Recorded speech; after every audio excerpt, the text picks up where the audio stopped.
Give me some fucking names. For Lord Cars. Hear ye.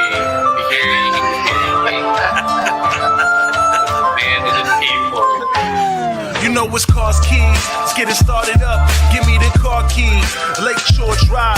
Blog boys drive away with our texts like car thieves. Break down, we study tape and thrive. Analytical preparation, that's what Cars is given. Cars don't discriminate, teaching the men and women. Each and every week, there's nerd to get your focus. Never manipulating stats, lore, cars no hocus pocus. Cars keys, they're never lost. Checking source, never gonna find a better scouting report. Cars going live with the smartest man, my bestie. Deciphering holes on the defense like Getsy. New show, uniforms, orange with the dark sea. Tape never lies, patrons, this is Cars You know Keys. it's Cars Keys. Let's get it started up. Give me the car keys. Lakeshore Drive. Blog boys drive away with our texts like car thieves. Break down, we study tape and thrive. We gotta break down tape like detectives. No hot takes, just real football perspectives. The Bears nerd dropping science on his terms. TTNL giving Bears press like a perm. Other networks is off with the heads. Stats plus film equals football cred. Analysis like Data Ted tries to shred. McCaskey's letting me cake, we keep the 100 crew fed. Cars Keys, let's get it started up. Give me the car keys. Lakeshore Drive.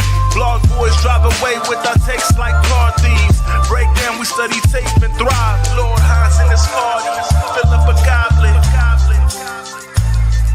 Lord Hines in his party. Fill up a goblet.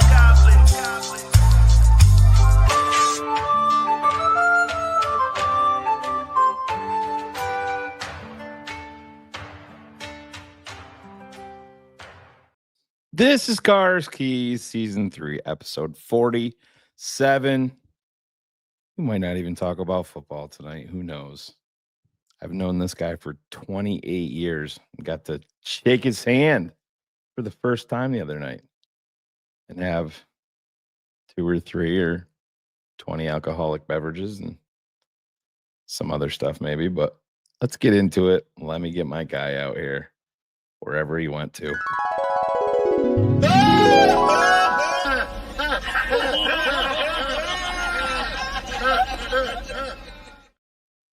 Cars.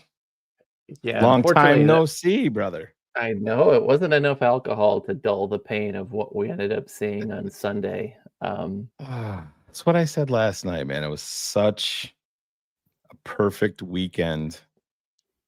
And our favorite football team could have been the perfect capper to it. You know, and they didn't just even show. no.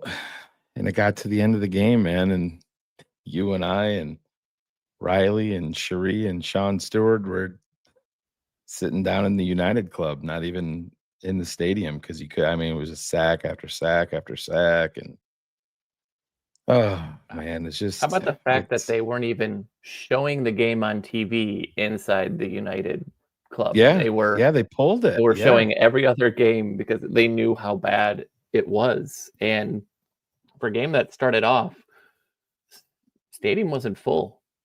I mean, it wasn't super sparse, but you notice, especially across the way in the 400s and the 300s, like there were plenty of open seats. And yeah, man, halfway through the third, it started to really empty.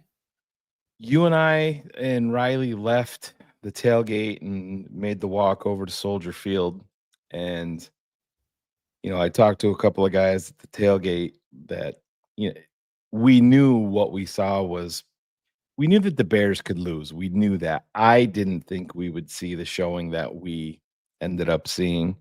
That was the part that was so bad. But Cars, you could tell as soon as we sat down, you could just see watching the guys warm up. There was no sense of purpose. It was just like, all right, we're here. It's time to play.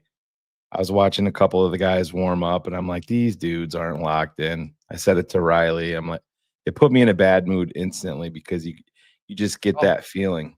And I thought maybe they would catch a little bit of fire with the TJ Edwards interception. And I mean, unfortunately, that was the highlight. The high point for the entire game. The punt return and the first punt return and the TJ Edwards interception. And after that, it was just bad everywhere. I mean, and that's Caleb Williams included. You know, he's not escaping any of this. You know, they have to be better from top to bottom, and like I said, that includes the quarterback. But it's yeah, go ahead. Sorry, it's just it was interesting to sit there and kind of watch the sidelines a little bit. And you know, a few of the things that stood out that we kind of talked about that game was, one, after the drives, Caleb sits alone for a large portion of the time next to Shayne. Nobody else comes over. Nobody's talking. And then you get to the end of the game, and like his own teammates aren't helping him up off the ground after a sack. And you know, we were sitting in the United Club, and you heard Moose Johnson call out Cole Kmet for lack of effort. And we saw lack of effort from DJ Moore, and we saw lack of effort from Keenan Allen. And oh man, we showed a clip last night, Cars, and you know, we know that the way that this goes, and we know that the coaching in Chicago and we're not changing ownership. So I said, you can talk about it until you're blue in the face, and it's not going to change. But you know, Keenan Allen was brought over here to be a leader, to be the veteran security blanket for a rookie quarterback. And you know, all we heard about was, you know, he doesn't have a ton of speed, but he's a technician, very, very savvy with running his routes. And they end up firing Shane Waldron, and they ask Keenan what the issue is, and he's like, you know, he probably ended up being too nice of a guy. You know, kind of started in OTAs where he's not holding us accountable. We get away from doing the things that are right. He's not holding them accountable. Well, the thing about it is, I understand that, and Keenan is right there. I get it. You want your coaches to be held accountable. But fuck you, Keenan Allen. That's what I say. You've been in the league a long fucking time. How about some self-accountability? How about not running lazy routes? How about the tape that we put up last night live on air, and you're skipping in the middle of your fucking route? It's pathetic. That's why you got traded for a 4th rounder, Keenan, coming off your best year. That's why. Self-accountability starts with you, Keenan Allen. Starts with you, DJ Moore. And I'm not defending this coaching staff. They should all be gone. And I'm at the end of my rope with Ryan Poles too. I really am. I can bring it up and play the video because Phil produced a great piece that we've shared. And you go back and you listen to Ryan Poles 10 months ago, and just let me get this loaded up. And it's nauseating to hear what he says 10 months ago and compare it to what we're seeing now. And it's like, Jesus Christ, what are we? I mean, but this is not an excuse for anyone, but this is a culture problem. Yeah, 100%. This is a leadership problem. And look, the simple fact that Matt Eberflus is still here, is an indictment of Ryan Poles and no one else. Because make no qualms about it. We saw Kevin Warren on the sideline before the game. Remember, we were looking at him. He's on the visitor side there by the south end zone, and we like, well, Warren's right there on the field. Yeah. And Eric, I'm not going to call you out, but I want to highlight this. Any reason to say you're not there with Poles is the same reason that you say, I mean, Eberflus is a good defensive coach, so let's just give him some time because he's got that side figured out. I'm not going to question about the talent that he's added, but that's not all a general manager's role is to do. He made the decision. Let's not forget that this offseason, we've heard many times that Kevin Warren wanted to fire Matt Eberflus, and it was Ryan Poles that was the one that sat down and said, I want to keep him. He's my guy. He's my guy. So when you look at that from that level, is there any way that you can make the assumption that at any point in this season that Kevin Warren has gone to Ryan Poles and gone, what's up with the coaching? Right. Let's just kind of rewind here. It was week 2 or week 3 when we had the meeting about Mercedes Lewis talking about how we need to be coached harder. Yeah. We've had it from him, had it from DJ Moore. Jalen Johnson. We've had it from Jalen Johnson. We've had it from Keenan Allen. We've had it from Cole Kmet. And these are all different people that are on both sides of the ball. Shayne, you remarked on it this last week when we're sitting there. When there's a 10-yard game, is anyone on the game, which happened like 3 times while we're there? Yeah. Was anyone celebrating on the sideline? No. Nope.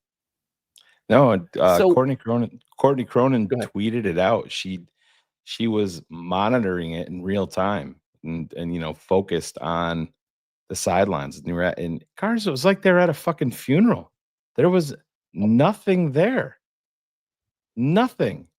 And then it poured over into there was the loudest ovation of the day was for the halftime show when they had the military set up there and honoring those guys, which absolutely they deserve it 100%. But you're also at a football game.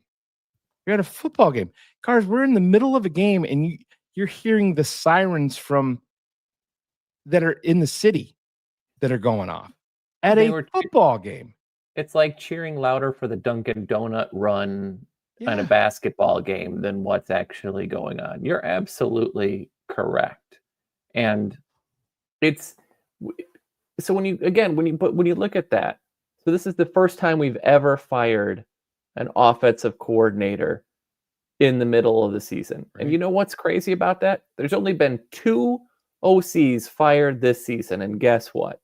They were both ones hired by Matt Eberflus, not on the same team. And I understand. I understand they were hired by Matt Eberflus.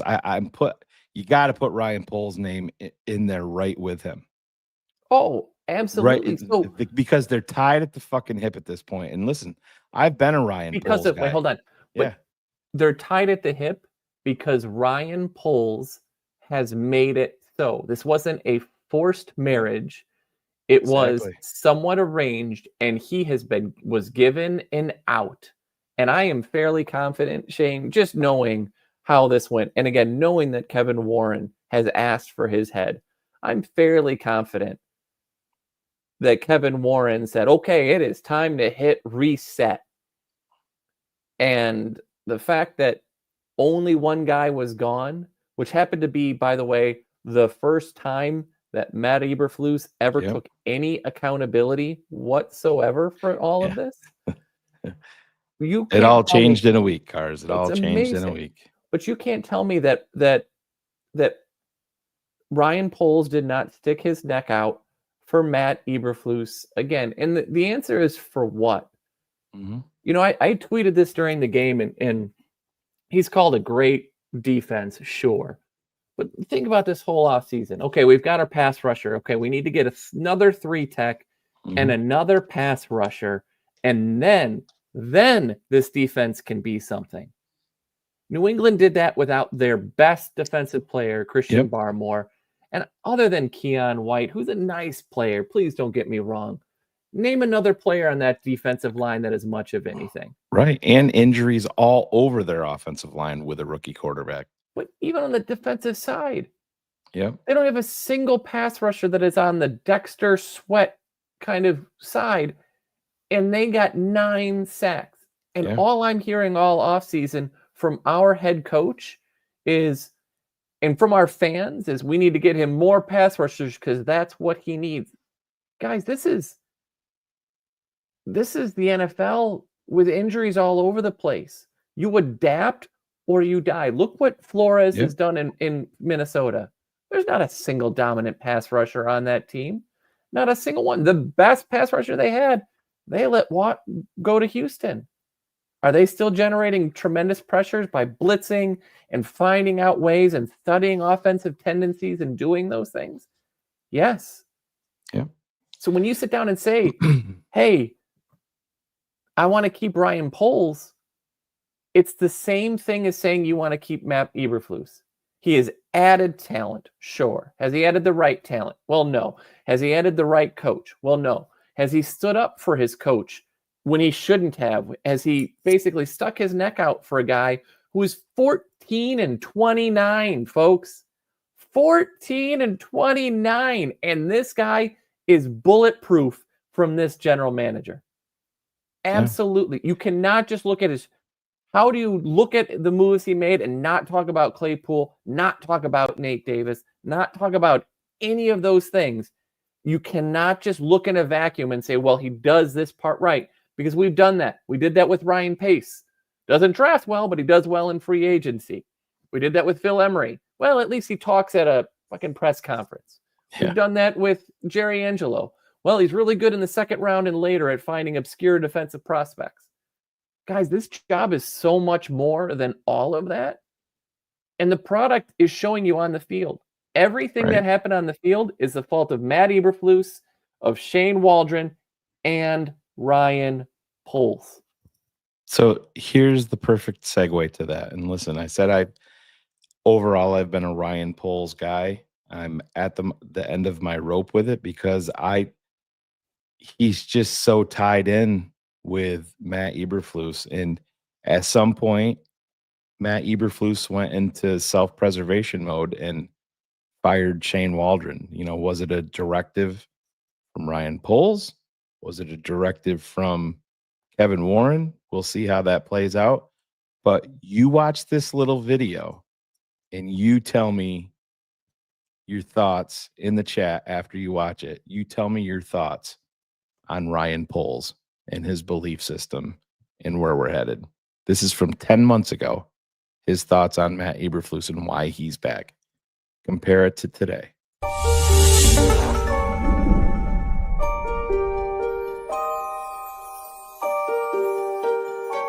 Changes to the staff and moving on from several offensive coaches. This team has 10 wins in 2 years. And I apologize for the awkward nature of this question. What made you want to stay with Matt Eberflus and knowing that that's the direction you want to go at head coach? Yeah, everything I talked about in the beginning, just in terms of his leadership and stability. I really think that the head coach needs to be able to captain the ship when the seas are when these seas have storms, and really keep everything settled. This guy's nuts. When you go through hard times and he can keep everyone together, No. to me that's like the critical piece in a big in a market like this. Like, you have to be strong. Nope. I mean, if he's jumping off the boat and everyone else starts jumping off the boat, it's a hot mess. The guy's a hot mess. So the stability was a big piece of it. Are you serious right now, bro? The detail that he coaches with. They look unprepared at times. They've blown 4 historic leads. With taking some of the mistakes from the game, bringing them to practice, and making sure that we're doing things the right way. This coach is a mess. Questo coach è un pazzo. There's a lot of progress in that. There's a reason why we went from 3 to 7 wins. Are you kidding me? The player aspect of it is important, but also the detail. Detail. details. And bringing the team together, sticking through those hard times allowed us to push through. And you saw a lot of those wins happening towards the back end of the season. It's all about the execution. Again, it's all about execution. And if it's not for him, I really don't think that's the case. I think it starts to crumble. Everyone starts to do their own things. I'm failing to make the connection here. So to me, that was a critical piece in this.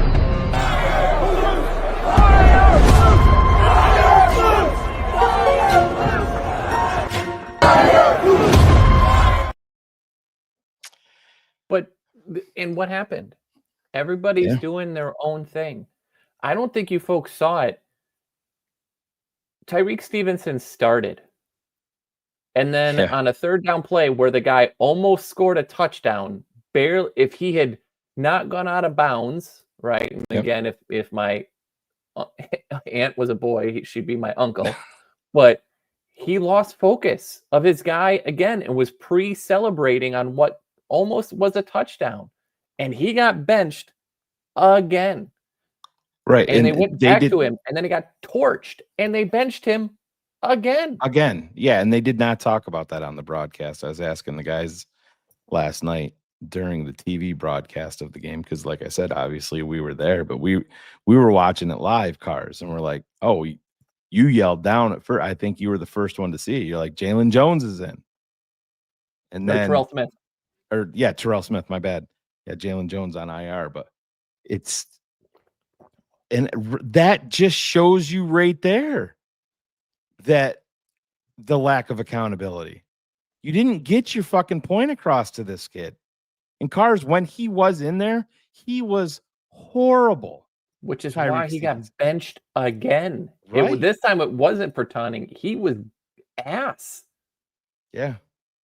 Listen, it's incredible when you look at that team. And I posted a picture on Twitter, and I'll put it up here in a minute. Everyone is sitting siloed. That is an indictment of your head coach. And the fact that your general manager has stood by him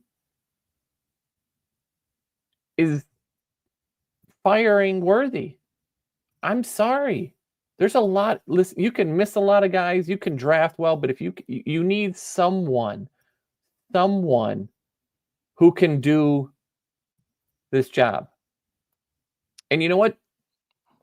When it comes down to it, he's needed Ian Cunningham every step along the way to prevent him from doing something even more foolish. Yeah. Whether it's move up from Rome or whatever it is, I don't think we truly understand how broken this is, because there lives in a reality, Shayne, where after this game and after the kind of shellacking that we both expect this game to be, because Matt LaFleur is going to make that team coming off a bye week. That defense just get embarrassed, especially because we are injured like every other team. We live in a world where we fire the offensive coordinator in 1 week and we fire the head coach the very next week. Yeah, and we'll see how it unfolds. And I'll be perfectly honest, I know what I just said about Ryan Poles and all of that. And do I expect Ryan Poles to be back, Cars? I do. Not at this point.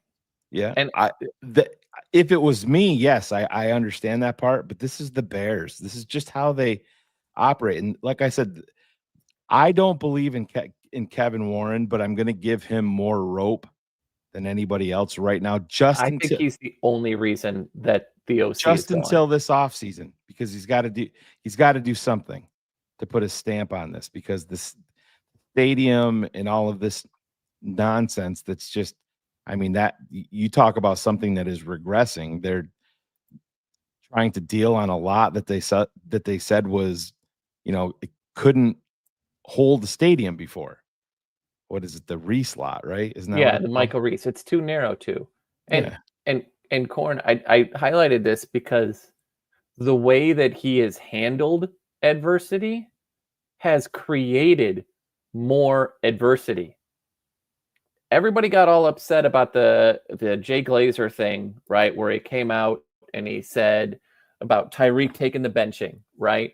And then Courtney said, hey, hold on, that was just during stretching. But there was another part of that Jay Glazer statement that I don't think we focus in enough on, which is that Jay Glazer said players wish that the coaches were held to the same level of accountability as the players. And I understand there will always be a difference, but what accountability is there? Waldron had 2 good games against god-awful defenses. The rest has been, we've been questioning that play calling every other week. Yep. No, you're right, Cars. And I wish we could just get into a time machine and get on the plane when they were flying back from London. And what did they do? What did they do during the bye week, Cars? I think we were all on a different level of excitement and everything. What did they do? They went, we arrived. Did they think? Yes, already after beating the fucking Jaguars, who are dealing with their own implosion. But that's been the hallmark of Matt Eberflus.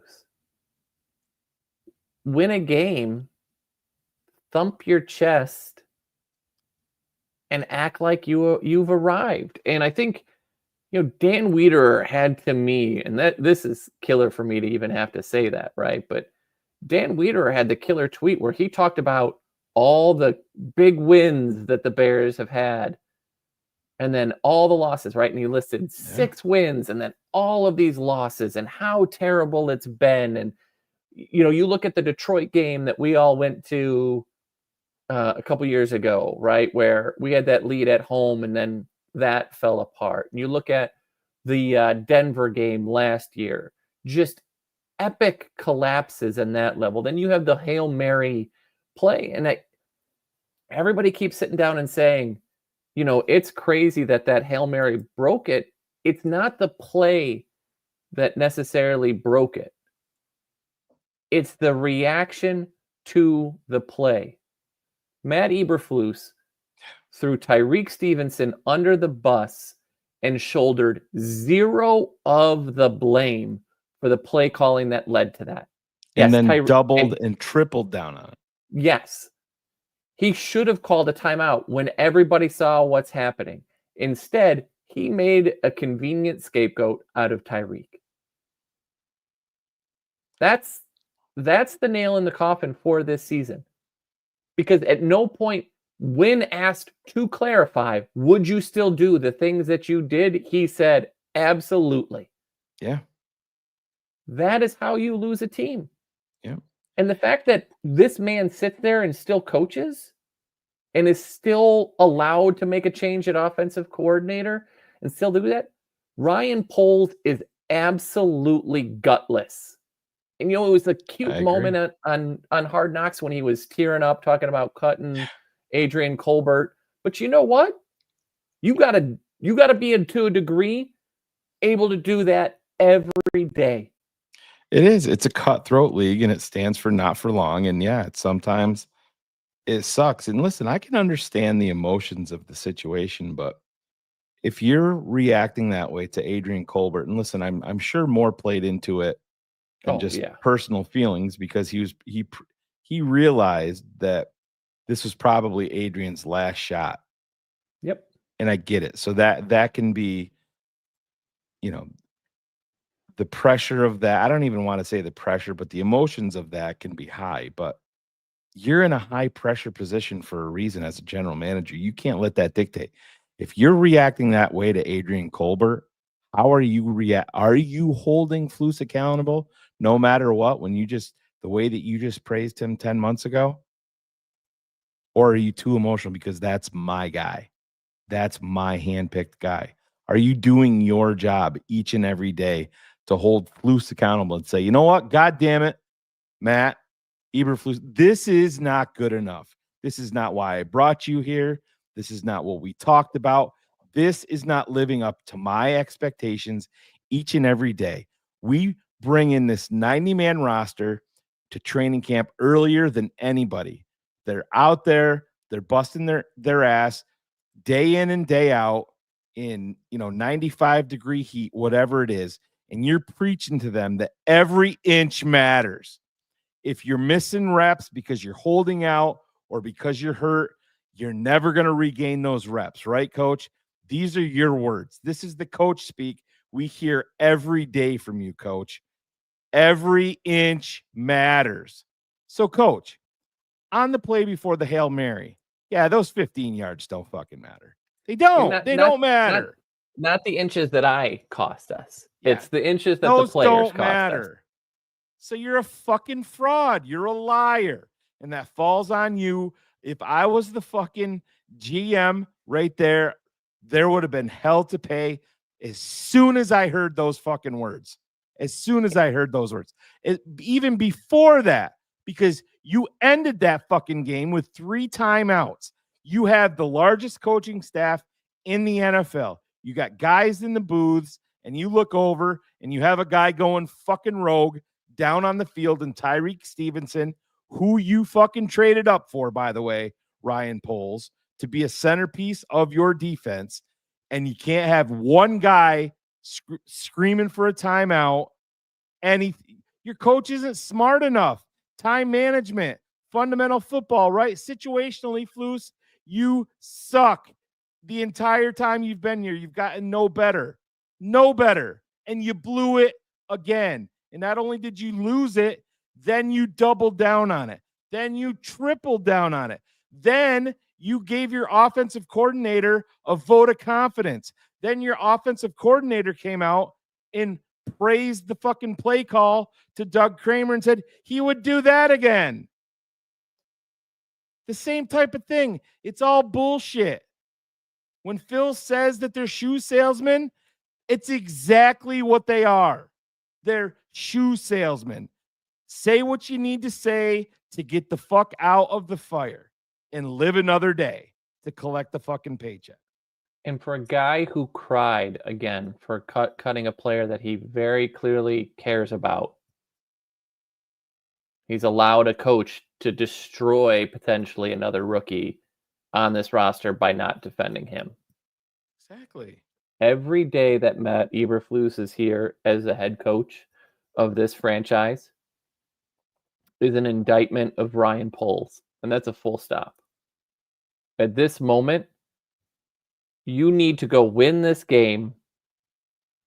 You need to go win this game just like you beat Washington last year. It's got to be like 48-10. You have to dominate from snap one to snap two, and then you need to launch. Because what else do you have? What other things can you rest upon at this point? What great things are coming? We talk about how great that defense played in a stretch last year. Where'd that run defense go? Right. That's gone.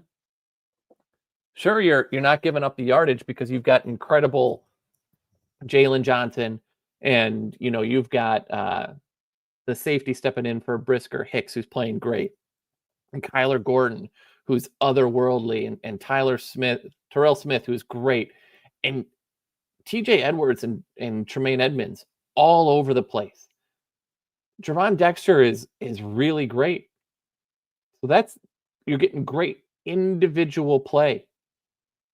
But right now on offense, the whole reason, I don't care if it was Tyson Bagent's dad that was saying it, or a player saying it, or multiple players saying it, or what. The fact that it is out and has been out and has been as consistent as it is. We're talking about, we've had 4 different player meetings throughout 8 weeks. We've talked about multiple players, multiple rumors, multiple everything flying around. None of it is good. Good teams keep that shit in-house. Right. And Cars, you want to know what nobody's talking about? And I thought of this. Like I said, you guys know the way that I tend to focus on things. I look at them from a different angle most of the time. Let's not fucking forget who put Tyson's father on a fucking pedestal on Hard Knocks. The Bears fed into it. There was a whole fucking section on Tyson and his dad who, hey, is insane. Amazingly, is the Bears are playing in KC, so we're gonna have an arm wrestling tournament there, so we can cash in. Oh, we're on the road here. We're gonna have an arm wrestling tournament there. That's his stuff. Just like we said that the Bears controlled all the content of Hard Knocks. They controlled that, so they know. So the Bears fed into this. The Bears gave Tyson Bagent's father more life to be relevant nationally. Oh. So they played into this too. So they're just as fucking guilty with all of this nonsense that's going on. It goes all the way. And you're right, Shayne. Like, nothing's going to change there. But George McCaskey needs to stop talking. He needs to stop coming out. I don't give a shit if Virginia's pissed and that the losing isn't enough. And Eric, I'll just answer this. So rumors had come out, according to Sylvie, that players had said that they had asked for Tyson Bagent to come out, Tyson Bagent to play and start over Caleb Williams. Another report came out. Multiple reports have now come out and disputing that point and saying that none of the players had asked for a change at quarterback. But the other rumor had been that Bagent, who had been on with Waddle and Sylvie, I believe, in the past, and has had those talking multiple points. Times. Yep. The father, not the father. Sorry, had been that he had been the one to sit down and say that players had asked for Tyson Bagent to start over Caleb. And it goes back to last year also with Justin Fields, same type of thing. Same thing. And so there's a common denominator. And look, I don't really want to sit down and argue. And Joe, that's actually 100% not true. Yeah. DJ Moore came out and said that we've all got to support him and play him. Cole Kmet came out and said it. Keenan even came out and said it as well. So it's not necessarily the same thing. Tyler Scott came out. Yeah. So it's a lot has come out, but I'm just going to answer this. No. No. Riverboat Run is done. They've created this monster. And so I don't want to hear George McCaskey anymore. I don't really give two shits as to what he said. When I drove home from the game, I was listening to the score, and one of the guys called in, and I guess that George had gone to one of the tailgates, and I guess this guy proclaimed that he had talked to him, and that he talks to him every time, and that George had he asked George point blank if he thinks that he has the right people in Hallis Hall to right this ship, and that George got upset and said, "Absolutely, I do. Why don't you?" Here's why. Yeah. If that story happened or didn't, I want George McCaskey to know you have zero faith from the Chicago fans at this moment. So this is what I think is important, and I know like Phil's always talking about maniacal coach, and I think that can get misconstrued in the way that we don't really imply for it. It's not having the coach up at the podium and saying, that's your IQ, buddy, and flipping off the, press row. It's not that. You want the guy that's maniacal with the football team that's going to hold everybody each and every day, each and every snap in practice accountable, and everybody on his coaching staff accountable. But beyond that is also not fucking afraid to go up to ownership, to go up to Ryan Poles, to go up to Kevin Warren and tell them what the fuck is wrong, what they're doing wrong, and what he needs to right the ship. And right now, do you think Ryan Poles is going up to George McCaskey and giving him a list of shit and say, listen, I messed this up. This is not my guy. Oh, it's everything is coming from Warren. It's not going up. It's coming down. And it's not coming down from George. Because George is content to let this stuff happen. And I'm again, all of that is just based on, we've heard. Kevin Warren said, I want to move on from Matt Eberflus. What has he shown you? The fact that he sat in a press conference, he said, we've shown snippets that we've been able to perform and compete. Yeah, you've shown snippets through and don't forget what he said right before that. And this shows you when I just went through that little mini rant of saying how Flus is going to give you the flavor of the day so he can get the fuck out of the room and go do whatever the fuck he's doing with his bees. Right before he said that, he said, we are focused on this week and this week only. There is evidence in previous weeks that we have played good football. So you just contradicted yourself right there, Flus. We weren't good enough this week, and this is the week that we're going to focus on implicitly, but there is evidence we've played good before. It doesn't make any fucking sense. It's only been 24 hours, Shane. How can I make a coaching decision? And that's the other reason that this packs in. What has every report told us? As of Monday night, Shane Waldron was just going to be upstairs. No evidence of whether that meant as a play caller or if that meant as something else. Analyst. So as of Monday night, this man was still going to be employed by the team. What would have changed in between? A good night's sleep and maybe some oat bran in the morning and a good bowel movement. All of a sudden, Flus realizes what's going to happen? No. They went up. They said, this is what we're going to do. And someone on that team said not enough. And you know it wasn't Ryan Poles because Ryan's going to do whatever the hell he wants. And you know it's not George because the one thing I give credit to George is he goes, make all the I don't want to be part of the decision make, just tell me.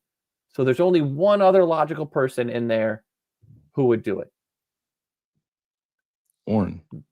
Why are we sitting here at 4-9 with a team that has gone from 370 to 307 to 240 to 121 yards, and we're going to keep that guy as a play caller?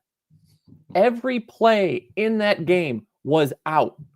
Everything towards the sidelines, nothing towards the middle of the field, nothing to get guys in movement. But that guy gets to stay as an analyst? Right, Cars, we sat right there watching it, and like I said, not even you're making it more difficult. You're throwing against an extra defender. Everything is to the outside. Yes, exactly. It's the Chris Carter toe tap. On the sideline, and it's just and you have the horses to go into the middle of the field. You do with Rome, with DJ, with Cole Kmet. And again, I'm not sitting here and saying that Caleb Williams, he's been far from perfect. He needs to be much better. He needs to be. Him or those guys in positions to succeed, right? You're going to be able to tell this week versus Green Bay if Keenan Allen's snap counts are just as high or higher, then it is over. It's over. Yeah, but thanks for calling that out. Rome didn't play a single down in 12 personnel. Who's the one player the one player that Caleb has seemed to build any sort of rapport with? Yeah. Yet every time you go 12, and then the only time you're playing hurry up is in 12, and Rome is not the guy. It is what was one of the reports? Keenan Allen's average depth of target is something like 4 yards longer than it's ever been in his career. At this age? It's crazy. Friend of the show, Ryan Cox, sent us that text and the quote that came from Pete Carroll last year. when the offense from Seattle was struggling, and he said, and I quote, "We have unique talents, and we got to make sure we're maximizing that. I feel like we're not. We've got guys in different areas of our game that can do stuff better. Our tight ends can be used better than we've used them in the last couple of weeks. We need to get that going." This guy, by the way, his vote of approval is why Matt Eberflus hired Shayne Waldron in the first place. When he asked what was different, it was that Pete Carroll endorsed him. Yeah. And yet Pete Carroll told him he was not good enough last year. And had Pete Carroll not been out in Seattle or decided Waldron to move would have on, been anyway. he was firing Shayne Waldron. So and Bill, this is another great point, and someone had asked in Twitter, and I was going to, but basically the way people are confusing looks is they're bunching receivers. They're hiding people behind so that there's not enough defensive separation between. So when you look at when there's a difference between 3 wide and you've got a tight end in the across the line, you've got another slot receiver about 3 yards in, and then you've got another receiver on the outside by the sideline. What McVay and everybody else is doing is they're bunching them. They're within a 2-yard window so that they defensively, people can be running into each other. If you're not good, if you're not sure, we're the only ones that are just spreading everybody out like this is Air Coryell in the 1970s. Spreading the guys out to throw. To throw outs. Or 8-yard outs, yeah. You're on the left hash and you roll Caleb left. And all your wide receivers are going left where there's no space. Yeah, they did that to the short side of the field, and then your quarterback gets pummeled. It's ludicrous. And the hard part for me, Shayne, is I sat down, and when I went back and watched Thomas Brown's press conference, it was everything that you wanted to hear. He talked about effort. He talked about commitment. He talked about holding people accountable. He told about being better and more accurate in practice, meaning there's a false start, we're rerunning this play. If this is going on, we're rerunning. That should not even be something that's fucking praised. And I'm not saying that you're wrong. But doesn't wrong, it show you how? But no, you're right. But doesn't it show you how bad that? Right. Yeah. We're at that point that we have to fucking praise that. This is the NFL. And so when you sit down and you hear from Caleb that he didn't really interact that much with Thomas Brown, do you know why? By design from Shayne Waldron. They wanted 2 voices talking to that guy at any point in time. Him and the quarterback coach. And what is that? Because what have you heard about Thomas Brown? Yeah, go ahead. That's culture. That's your culture. In Cars, it goes back to, and listen, I'll be honest, I wasn't the biggest Cliff Kingsbury guy, and I know that everybody has him and Jaden Daniels on a pedestal right now. And listen, nobody's story is permanent yet. We'll see how this ends up. We'll see how this plays out. But you saw Cliff Kingsbury, his reaction when he talked, they asked him about interviewing in Chicago. And we've talked about this, and I think it's proving right. We talked about it because we were told that the reason Cliff Kingsbury was not here was because Matt Eberflus looked at him as a direct threat to his job. And why is Caleb playing so hesitant? Yeah. Because Matt Eberflus, who meets with him every week, is preaching ball security and ball protection, and he's got to be perfect to set that. This is not a team that you are supposed to be winning 16-13 every week. You've got the racehorses to be putting up 28, 30, all of those things. And Matt wants to play a ball control. The 2 things that I expect to happen this week, Shayne? 1, I expect more Roschon Johnson mixed in the run game early. And I expect a heck of a lot more motion, movement, and a lot more use of the tight end. Imagine that. And it's crazy that I'm sitting here like, if you just do those simple things, you're going to score 20 against a defense that's not really that good. And an offense that's not really as good as they have been. Jordan Love is kind of regressed. Back, he's still a very good quarterback, but he is not playing at that level he played for 9 weeks last year. Yeah, the last 9 weeks last year. Yep. And so you just look at this and you go, this is a game that is winnable, especially after the way Detroit just destroyed them. But there's no way that I can do this, that I can have any faith in them win. And you're right. And they have to use Cole. He's got to be a bigger focus. But unless Gerald Everett. Horrible signing. Was not in love with it from jump. I did expect more than what we've seen, but that's, to me, that's another whiff by Ryan Poles. I don't even want to call it a whiff. It's not like they put a ton of money into it, but listen, Cole's not free from blame. Like we said, Moose Johnson called him out on the broadcast. We sat right there and watched it live, Cars. But there's also times on tape when Caleb can let it rip to Cole, and he just does not. And we had a debate last night on a play, and Phil was on the other side that Ivan and I were. They were in gun. It was a 5-step drop, and if Caleb, right when he hits his 5th step, he could have ripped it to DJ. And listen, could it have been close? Sure, but it's like I said, this is professional football. It actually is a game of inches. College Open in the NFL doesn't happen very good. Right, exactly. And he ended up, getting sacked on it. But it's the whole fucking thing is just, and it all comes back to simple things that you can control from day one. And the Bears, they got to be the cockiest fucking franchise in all of football.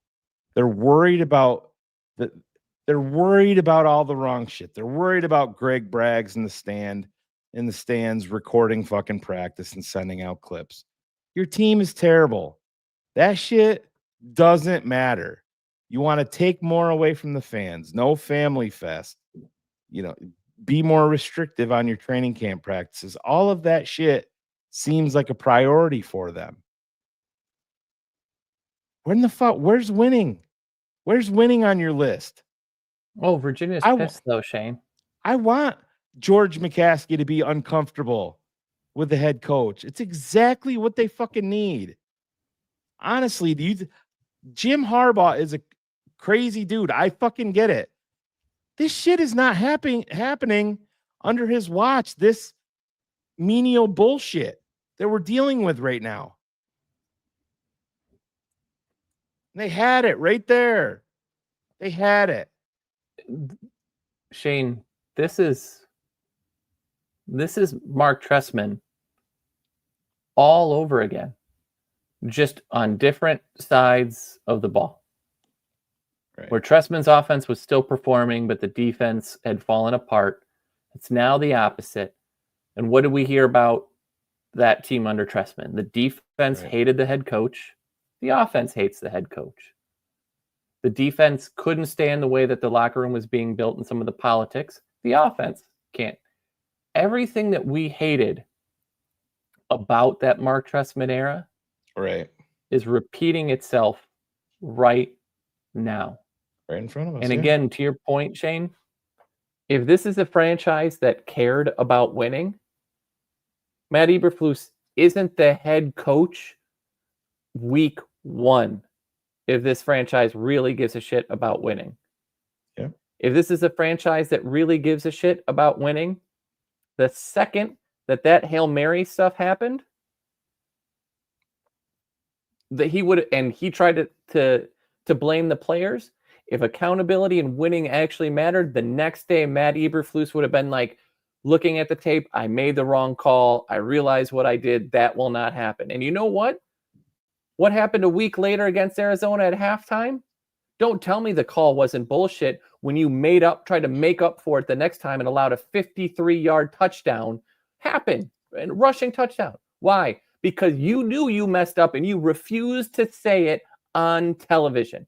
You threw every one of those players under the bus. And all of these players are looking at you going, I'm held accountable. I'm called out for my effort. I'm called out for hits. I'm called out for this. When you fuck up, you sit down and go, not me. 1, 2, 3, not it.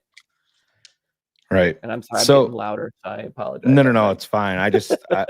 And I know you're probably going to get mad at me for addressing this, but I am going to put this up here and address this. TB17. Why y'all ban everyone that even mentions Bajent? Talk about a Caleb cult here at TTNL. And he goes on saying that we ban people for talking about Tyson Bajent. So just so TB17 knows that that's bullshit. We don't do that. We've never operated that way here. And by the way, I was the first one that talked about Tyson Bajent anywhere. Proof. Go watch the tape. And by the way, I will share with everybody in the chat room that TB17's account was created 37 minutes ago. I have access to that. So troll away. Thank you, TB17. Anyway, well, now that fun part is over, listen, it is just insanity at this point. And so for everybody who sits down and says, Ryan Poles, I'm not there yet. I'm not ready to fire him. I'm not ready to do that. The way that this coach has destroyed this locker room, the way that this head coach has gotten players to the point where they don't want to put in, where players are begging to be coached harder. Exactly. Starting in week 2. Week 2, coach us harder. Did that message change in after week 8? After week 7? Nope. So who is that on? Is that on the players? The players control their effort on the field. I am disappointed. Caleb Williams had more to develop than I expected this offseason. Yeah. Absolutely. It was not. That doesn't mean that he shouldn't be doing it. But guess why he's not doing it? Because the coaching staff is lackadaisical at best. Oh, you false started. All right, well, that's a good enough rep. Let's go forward. That didn't work. You ran the wrong route, but you get the idea of what you're trying to do here. Let's move on to the next. When Shayne talks about maniacal focus means that if you have one play and you don't get it right, you run that play over and over and over again until everybody gets it right.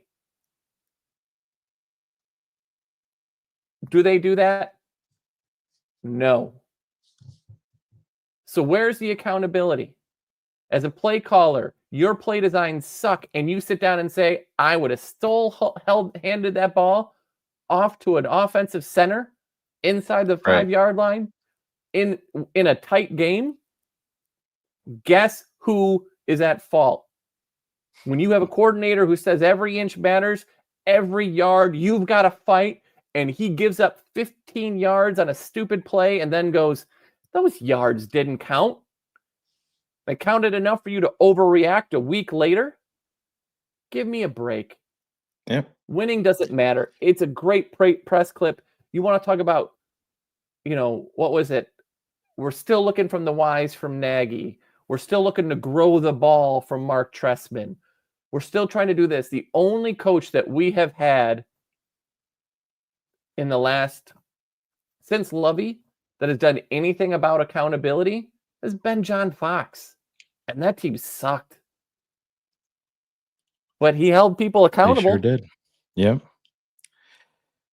Oh, man. Why us? But like I said, we're not going to do as long of a show tonight here. Because you're just going to see me get angrier and angrier and angrier. Yeah. But like I said, we kind of started off the show. This past weekend was the TTNL weekend in Chicago. My son and I flew there Friday night. Didn't do too much Friday night. Got to meet Jose Torres, and I'm going to call him Hans, even though, Cars, did you know that his real name is Hannes? Yes. Yes. So I told him he's full of shit, but we're gonna stick with Hans. Just we like it better. But Saturday we all I know we talked about this last night, but in case you didn't hear it, we all we went out during the day, and then we had a TTNL meetup at 6 p.m. at Crossroads, and that's where I got to finally shake hands with my guy here, Cars. Like I said, it's been a 28-year relationship, as weird as that sounds, before we got to meet. But my son was with me, and I got to meet both of his beautiful daughters and his beautiful wife. There's me and my girl Maisie. This is at Crossroads show. Yep. I don't have a picture of me and Steph, but there's me and Steph's broken ass sunglasses in Car's vehicle after the game. And this is some of the crew. As you're looking at it, on your left, that's Jim Larison. He's kind of our business guy, and really the overall impetus to why TTNL exists and started up. That's our girl Cherie. It's Cars in the background. Then myself, my son Riley. That's Sean Stewart, who's actually somebody taller than Cars, believe it or not. Which freaks me out. I Yeah, don't like it. I don't like it. So Sean was one of the recipients of the winning ticket to watch the shitty game that we went to, and then my guy Michael Feldner. Believe it or not, that guy's got, I believe, 3 grandchildren, as young as he looks. That was the thing that was making everybody laugh while we were at the game. But that was our little group. We all sat together at the game, and obviously there was more people there over the weekend as we partied the night before, like rock stars. And then again, a little bit too early for me, as I had to get up at 4 a.m. to help set up the tailgate, but it was all well worth it, man. It was such a great time. I can't wait to do it again. My son had an awesome time, still talking about it, still coming off the high of being there with all you guys. But it's been a long time coming, man. But it was, like I said, it was definitely worth the wait, other than the shitty football that we watched. It was really cute. Maisie has developed this adoration for Shayne. We're talking about it today in the car, and she's like, "Well, it's like meeting your favorite YouTuber," and it was a big deal. But if you could have seen the way that she kind of melted into her seat and just kind of waved at him, when she saw him the first time, it was absolutely everything. And I was surprised when I first saw her. I thought I was going to get Maisie from 0 to 120, and she was a little bit more reserved than I was going into the situation. It wasn't like Barb Graham, who jumped on top of me and I mean, let's not lie. The highlight for me was hearing you tell Braggs' daughter that you were going to be her grandpa by the end of the night. That was definitely a highlight. You got to, hey, there's nothing wrong with going into a situation, setting the parameters. Right. But no, what I love about this is just, it's, we talk a lot about it since like 95, 96, sitting down and talking about this over a message board. And as everything has cbfans.net for the win, by the way.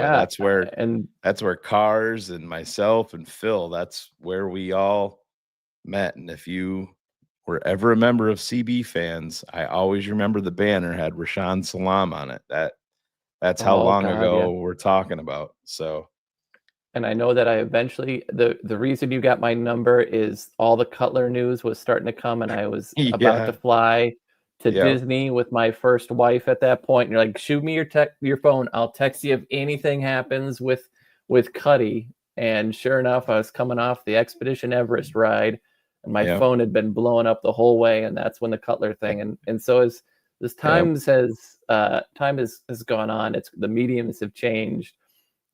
But we've all, I mean, we were kids at some point during that, and to where we've come now, and now as folks with families and kids and events and stuff like that, it's really cool. It's really special to be able to do that, and to finally have that moment was just and like I said, I'm glad I was there. Like I said, with my son, I'll throw that back up there because everybody's talking about my son's height. Riley he is going to have his daddy's height. I'm sure by next summer he's going to blow right past me, but he's, just turned 13.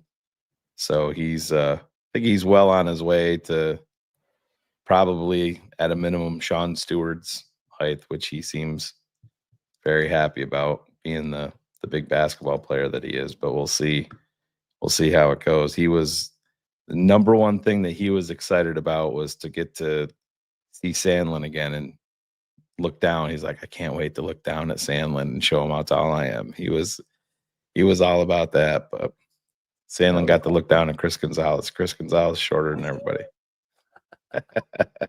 It was weird when he walked in singing "We Represent the Lollipop Guild." Yeah, we got through it. Wish we would have got that on tape. That would have been the best. But no, it's been great. And the last thing I want to say before we do any sort of sign up, Saturday is my 11-year wedding anniversary. So thank you, as Carrie calls her, my better half. Yeah. Or better 3/4, an early happy anniversary. And thanks for letting me be. Thanks for getting me home that Friday night, because I was not going to be able to drive us home. That's for sure. Yeah, I was looking for a ride home, and thank God I got a ride home from Jose and Hans. That was an adventure in and of itself, but they got us home safely. I didn't get quite as much. I wanted a little bit more than 2 hours or 90 minutes of sleep. I know when the alarm went off, my son jumped out of his bed and grabbed my phone and took it in bed with him. I'm like, what are you doing? He's like, I don't even know, but I don't want to listen to that anymore. I'm like, well, unfortunately, we got to get up. So Braggs was picking us up, and we had to head over and start to get the tailgate rolling. But yeah, I'm definitely looking forward to it again next year. And we'll do this every 28 years. It'll be great. Absolutely. Yeah, absolutely. But I think we're going to get out of here. We're just a little bit over an hour. Cars and I talked about doing a little bit reduced version tonight. Been a long week for everybody, and sometimes it's nice just to decompress away from Chicago Bears football a little bit. And I wish it wasn't that way. I wish we were all excited about the impending doom that's going to be bestowed upon us, but we'll see. If this game is even close and high scoring, that's the win. Yeah, exactly. But Cars, anything else to say before we get out of here? Are you good to go? No, I think the arguments in the chat are basically the exact reason why this team is so downtrodden. We adore our backup quarterbacks more than any other place in the world, and to the defense of that is our staff and Caleb have given them enough reason to be. So yeah, and hopefully things change. I'm glad Carrie chimed in here. Major props out to Carrie Franklin, to Jim Larison, because without them, this weekend wouldn't have been what it was. Two guys that absolutely are two of the best men that I have ever met, and I got to meet Carrie and Jim also for the first time this weekend, and got to spend a little bit more time with Carrie, and I consider him a very close friend now, and actually a confidant. He's just somebody that's very, very easy to talk to, and I love listening to Carrie just talk about life, and he's a guy that can put things in perspective very, very well, just with a simple phrase or two, or just even a simple sentence or two. So Carrie, love you, man. I know we'll be talking here again soon, but Carrie's heading back to Soldier Field this weekend for the Green Bay game, and hopefully I'm not spoiling it, Carrie, but you're going to be playing golf next week with a former Chicago Bears Super Bowl winning quarterback. I'll just let you that golf invite. I mean, come on. Yeah. So have a good time out there, and we'll talk to everybody soon. We'll be back. DDP did want me to share with everybody for the TTNL patrons.